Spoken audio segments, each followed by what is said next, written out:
Ada 10 hal yang harus disadari dan diterima saat kita menjadi tua. Meskipun kedengarannya pahit, tapi inilah kenyataan.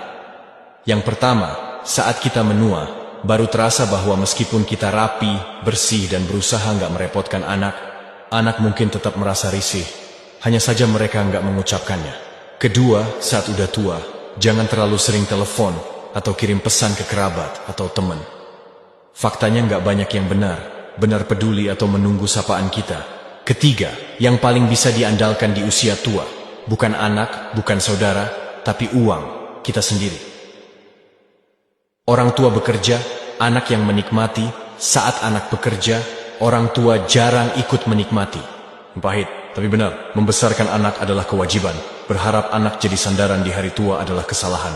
Keempat, ketika udah mulai sulit berjalan, barulah terlihat bahwa anak yang dulu kita sayangi sepenuh hati, kini fokusnya hanya pada keluarga kecilnya sendiri. Kita dulu mencintai mereka sepenuhnya, dan kini mereka mencintai anaknya dengan cara yang sama. Kelima, saat udah tua, kita sadar anak sebenarnya nggak membutuhkan kita. Yang mereka butuhkan adalah harta, jaminan, dan bantuan ekonomi. Kita bertahun-tahun melindungi mereka, tapi saat kita melemah, seringkali kita tertinggal sendirian.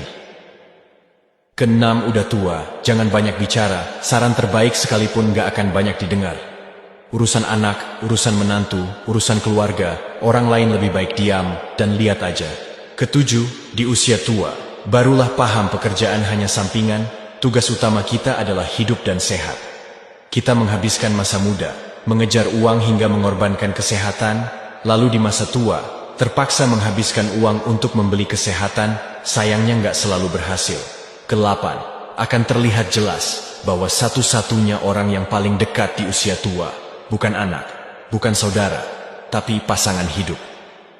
Orang yang tidur di ranjang yang sama, makan di meja yang sama, dan menemani di akhir usia, itulah yang paling setia. Pasangan, bukan darah, namun di masa tua, dialah darah daging. Kesembilan, saat tua, kita sadar semua hal yang dulu kita dambakan. Ketika akhirnya didapat di usia senja, rasanya udah nggak sama lagi. Barang yang dulu ingin dibeli, tempat yang dulu ingin dikunjungi, makanan yang dulu membuat bahagia, di usia tua rasanya biasa aja. Karena itu, selagi mampu, selagi sehat, jalan, nikmati secukupnya. Ke-10, dan pada akhirnya, semua sampai pada satu hal yang paling mahal di dunia ini, hanyalah kesehatan. Dunia ini milik mereka yang sehat dan panjang umur. Kesehatan adalah tabungan, kebahagiaan adalah bunganya. Jika tubuh sehat dan hati bahagia, barulah hidup benar-benar menjadi milik kita. Kesimpulannya sederhana. Di masa muda, rawat kesehatan. Di masa produktif, simpan uang. Di masa tua, jaga hati tetap tenang. Jangan serahkan kebahagiaanmu kepada orang lain, terutama bukan kepada anak-anakmu. Di usia berapapun, sayangi diri sendiri.